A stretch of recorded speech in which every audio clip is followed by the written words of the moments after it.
हाँ, इन मासेस को v और v से ले जा रहे हैं, तो ये कितनी वेलोसिटी से ऊपर जाएगा, ये क्वेश्चन है। तो इसमें जनरली गलती करते हैं बच्चे, ये सोचते हैं कि साहब ये v है तो ये v है, तो इधर वाला ये v cos थीटा हो जाएगा और v cos थीटा हो जाएगा। जनरली इसका जवाब 2v cos थीटा दे देते हैं। फिर कुछ सोचते हैं कि चलो ये नहीं ठीक लगा, तो 2v अपॉन cos थीटा होगा। तो अभी तक ये दोनों आंसर गलत है। अब आप इसको इस तरह से समझो कि ये यहां पर एक रॉड होती, रॉड, और रॉड में ये रिंग परोई हुई होती, और ये v से जा रहा होता, तो ये रॉड, ये जो रिंग है इस रॉड पे चलती। तो इसने दूसरे ने काम तो ये करा है कि ये ठीक मिडिल में चले, इसका कोई कंटिन्यू, मतलब ये दोनों v और v से जा रहे हैं, तो ये सीधा ही चलेगा। अगर एक ही होता तो क्या दिक्कत थी, और एक ही हो और रॉड हो तो भी ये ऐसे ही चलेगा। फिर इसमें एक बात और है कि यदि ये v से गया, तो अगर ये u से जा रहा है ऊपर, तो u के दो कंपोनेंट करें, यहां पर u के करें कंपोनेंट। क्यों करें, मैं आपको पहले मेरी बात सुने कि क्यों। u के दो कंपोनेंट, u के इधर कंपोनेंट हो गया u cos थीटा और इधर हो गया u sin थीटा। अब आप देखिए, अगर ये u sin थीटा से लेकर के ये यूं घूमता तो क्या ये नीचे जाता, क्योंकि ये लंबा, अगर कोई सर्किल में यूं घूम रहा है तो क्या स्ट्रिंग ढीली पड़ रही है, तो आप बोलोगे नहीं पड़ रही। अच्छा, नहीं पड़ रही। और अगर स्ट्रिंग को मैं यूं ही जाने दूं, जितना जाने दूं उतना ही ये जाएगी नीचे। तो इसका मतलब u का ये वाला कंपोनेंट ये है, इसका मतलब u cos थीटा भी है। अब u cos थीटा भी है तो u क्या है, v अपॉन cos थीटा। इसका मतलब ये दोनों आंसर गलत थे कि 2v cos थीटा और 2v upon cos theta. 2v से तो कोई लेना देना ही नहीं है। अगर मैं ये कहूं कि यहां पर थ्रेड, हजारों थ्रेड यूं कर दिए जाते, एक थ्रेड में हजारों थ्रेड कर दिए, तो क्या हजारों आ जाता है यहाँ हजारों v cos थीटा हो जाता, सवाल ही नहीं उठता। थ्रेड में तो, इस थ्रेड में तो होंगे ही, इस रस्सी में हजारों थ्रेड भी हो, वो होंगे, स्ट्रिंग में हजारों थ्रेड होंगे, तो हर थ्रेड v से चल रहा होगा, तो ऐसे तो सारे v जोड़ देते क्या, नहीं भैया। और मैं आपको समझाता हूं कि इसकी वेलोसिटी आपको, इसके ऊपर जाने की वेलोसिटी आपको इससे ज्यादा बैठी है, जबकि आपको यह क्या लग रहा होगा कि यार डायगोनल तो ये है और ये कम होनी चाहिए। अरे भैया, ऐसे यूं v हो जाने से इसकी वेलोसिटी इसके प्रोपोर्शनल थोड़ी होगी। और मैं आपको एक सिंपल एग्जांपल से समझा सकता हूं कैसे। अगर ये 3 फीट है और ये 4 फीट है, ध्यान से सुनना, 4 फीट है और ये 3 फीट है। अगर ये यहां से यहां पहुंची तो कितने फीट चली, 4। कितने चली, 4। ध्यान करो, यहां से यहां गई 4, और जब 3 फीट थी, ये 4 फीट थी, तो ये कितने फीट थी, तो बोला 5 फीट थी। ठीक है, 5 फीट थी।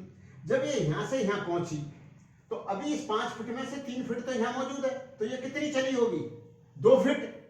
और ये कितनी चली गई यहां से यहां तक, 4 फीट। इसका मतलब आपको मानना पड़ेगा कि इसका जाना, ये जो जितना चल रही है वो इससे ज्यादा चल रही है। अभी मैं दोबारा समझा दूं, 3 फीट 4 फीट, तो क्या होगी, ये 5 फीट। जब ये यहां से यहां पहुंचेगा तो स्ट्रिंग ढीली पड़ जाएगी, स्ट्रिंग ढीली पड़ जाएगी कितनी, 3 फीट। 3 फीट होगी यहां पर स्ट्रिंग, फिर यहां पर होगी ना 3 फीट।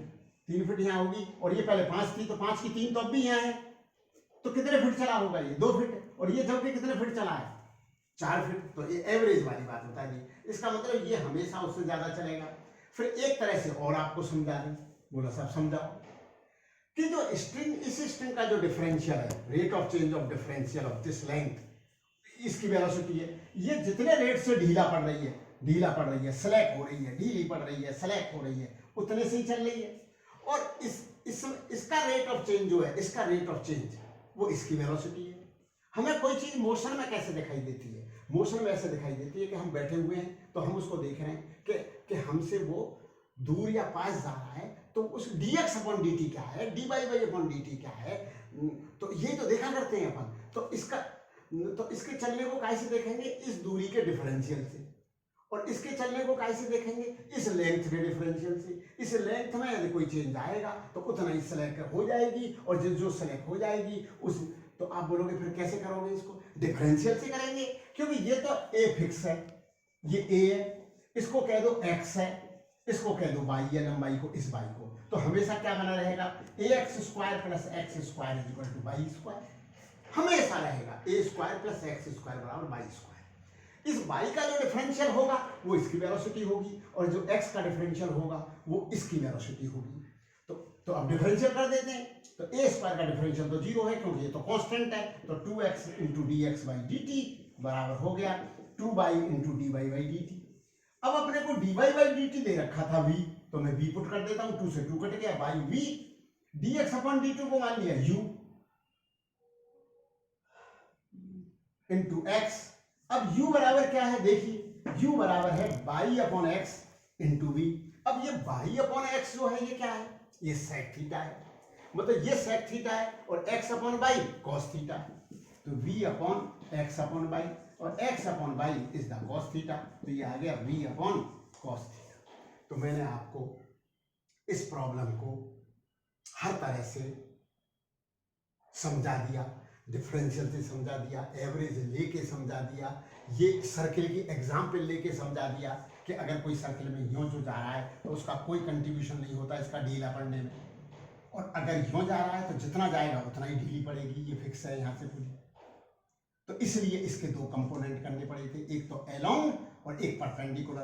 परपेंडिकुलर का कोई कंट्रीब्यूशन नहीं था इसके जाने में, इसलिए इस u के दो कंपोनेंट करने पड़े थे, u cos theta and u sin theta.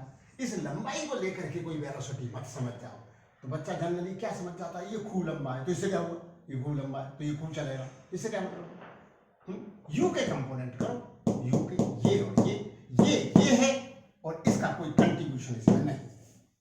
अब भी नहीं आई क्या समझ में इतनी देर में भी, कोई बात नहीं, बोल दिया था बोल।